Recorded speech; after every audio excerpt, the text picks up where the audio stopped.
Conta pra gente, né? A gente sabe muito bem, eu sei um pouco da sua infância, mas conta pra mim, há um pouco da sua infância, da sua jornada. Uma coisa que me admira muito, que você fala, é que você foi adotado, Uhum. né? Mas essa adoção foi algo muito mais do que só uma adoção, né? Então conta pra gente só um pouquinho pra gente entender. Sim, como eu estava dizendo, eu nasci na Vila Mariana, em São Paulo, e fui criado em São Paulo, né? Morando em alguns períodos da minha vida, no interior de São Paulo também.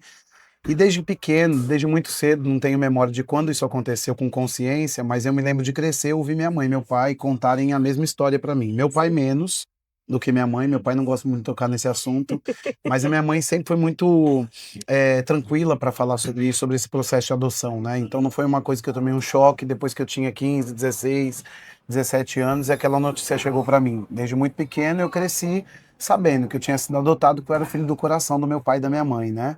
E minha mãe, ela desejava muito ter um filho e não tinha condições, né? Ela não conseguia ovular, então não conseguia gerar um filho. No entanto, ela cria tanto para um filho, ela decidiu preparar todo o quarto, o berço, e ela inclusive sabia que ia ser um menino, Uau! porque ela fez o quarto todo azul, então preparou e deixou lá. E passou um ano, 2 anos, e cada mês que passava ela comprava uma peça de roupa, e ela nunca deixou de mobiliar aquele quarto, né? E ela era bem relacionada, então tinha um pediatra da família, ela tinha uma amiga, uma grande amiga que era enfermeira em um hospital Sim. neonatal, né? Então, um hospital de nascimento de bebês, inclusive um hospital de mães solteiras, que tem em São Paulo até hoje, chamado Lar das Mães Solteiras, né? Sim. E um determinado dia, essa amiga dela ligou para ela dizendo: olha, nasceu um menino, a mãe não tem como ficar, e os processos burocráticos para uma adoção no Brasil, até os dias de hoje, são muito Muito difícil. complicados. Uhum. Diferente de hoje, antigamente, quando as crianças nasciam, elas não iam já para o cartório com algum tipo de documento já fazendo a ligação daquela família com aquele bebê. Então tudo era um pouco mais solto e as crianças tinham, as famílias tinham algum tipo de laudo, mas elas pegavam o laudo do pediatra e iam até O o cartório cartório, sim. registrar as crianças, né? E como ela era bem relacionada, até uma coisa feia que eu vou contar, mas é o que foi feito naquele dia, né? O pediatra, que era também muito bem relacionado, ele em conluio com a minha mãe e com a minha avó, porque meu pai não sabia disso, Uau! foram até o hospital e junto com a amiga enfermeira que dava plantão nesse hospital, né?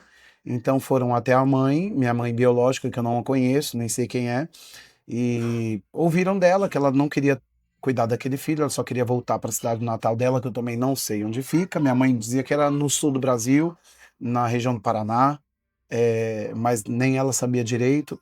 Então eles deram um dinheiro que ela pediu para ela voltar e para ela se estabelecer nos próximos meses, né? E eu naquela hora fui colocado num saco de feira. Bem cena de novela isso, né? É, e minha mãe saiu pelas portas do fundo do hospital junto com a minha avó, né? E o pediatra deu laudo e tudo para eles. Sim. Então, eu já fui registrado no nome da minha mãe e do meu pai. Que depois a gente já foi direto pro cartório, né? Então tem esse nascimento dramático, né? Que também é uma coisa assim de superação, porque Sim. geralmente nós ouvimos histórias de crianças adotadas, traumatizadas Sim. e que não sabem lidar com essa questão da adoção, mas isso foi de uma maneira tão foi contada para mim de uma maneira tão especial Especial. e de fato eu me senti pelos meus pais escolhido e não alguém que não deveria ter existido e caiu na mão de outras duas pessoas, né, que Por um não acaso, por um né? acaso. Então eu penso que Deus estava em cada Em cada cena já por cena. É trás. verdade. Eu vejo isso e você tá falando, e eu tô lembrando o meu pai, que eu considero pai, não é meu pai biológico, né? Eu sou filha única, mas também meu pai nunca quis saber de mim. E eu lembro você contando, é muito parecido, não parecido nesse sentido, mas parecido nessa questão do trauma. Quando eu descobri que eu não era filha do meu pai, que eu considerava pai, realmente foi uma adolescência terrível. Porque foi o sentimento que eu senti. Eu falei, poxa, eu fui rejeitada desde o ventre pelo meu pai, ele nunca me quis e tudo mais. Então, isso me fez realmente gerar muitos traumas. Louvado seja Uhum, Deus que eu conheci Jesus e o amor de Jesus uhum. me curou nesse sentido. Mas o que você falou é muito verdade. Como pessoas, né, que não abrem isso, né, não expõem, não fala, quando isso vem à tona, realmente é algo que vem traumatizando. Uhum. Eu Né? acho que toda história de superação, ela sempre vai começar com você olhando para a verdade como ela é e Sim, lidando com ela no agora, né? Então eu acho que o pior problema que a gente vai enfrentar em qualquer momento que a gente passar pela nossa vida, mais do que lidar com uma crise, é lidar com uma mentira. Sim. Porque quando a gente lida com a verdade, por pior que ela seja, a gente tem condição de superar aquele momento que a gente está passando para poder dar uma viravolta nessa história, né? Então eu penso que o que me facilitou e me ajudou foi lidar com a verdade o tempo todo, né? O importante da vez falar a verdade, né? É, Mesmo dependendo da idade, falar sempre a é verdade. isso mesmo. Agora é importante falar, né? Essa história que eles me contam e eu julgo que Sim, é a verdade, tá porque tudo eles bem. sempre contaram para mim a mesma história. Os dois. Eu já tentei, eu converso com eles. Minha mãe já não está mais aqui, né? Mas o meu pai está vivo ainda e eu falo, pai, me conta de novo como é que foi. E ele me conta.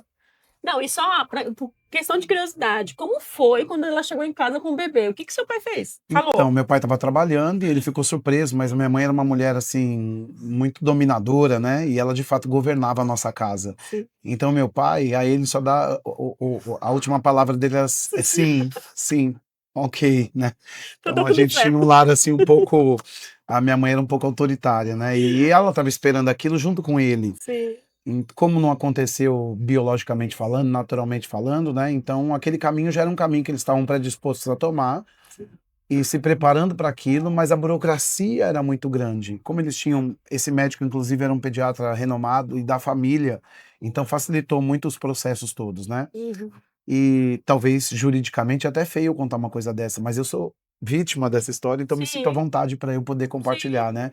Eu não escolhi fazer desse caminho e graças a Deus que isso foi tomado, porque se eu não tivesse hoje, se eu não tivesse tido essa família, o que teria Qual sido? seria realmente a história do Gustavo, Qual né? seria o meu destino? Sim. Então, eu me lembro e vejo, né, que na Bíblia mesmo, eu sou um pastor, é a minha esfera, é o meu Sim. nicho, né? Talvez eu tenha que levar as pessoas que estão com a gente algumas vezes pelas páginas da Bíblia, né?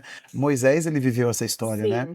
Joquebede pressionada pela questão do Egito e por matarem os meninos pequenos hebreus que nascessem, ela teve que lançar o seu filho num cesto de betume e ele foi cair no quintal de Faraó e foi criado pela filha de Faraó. Agora, tudo aquilo era uma preparação para que, de fato, no decorrer dos anos, Moisés puxasse aquela fila. E eu percebo que para que você liberte outras pessoas, você tem que ser o primeiro a viver uma história de superação. Uau.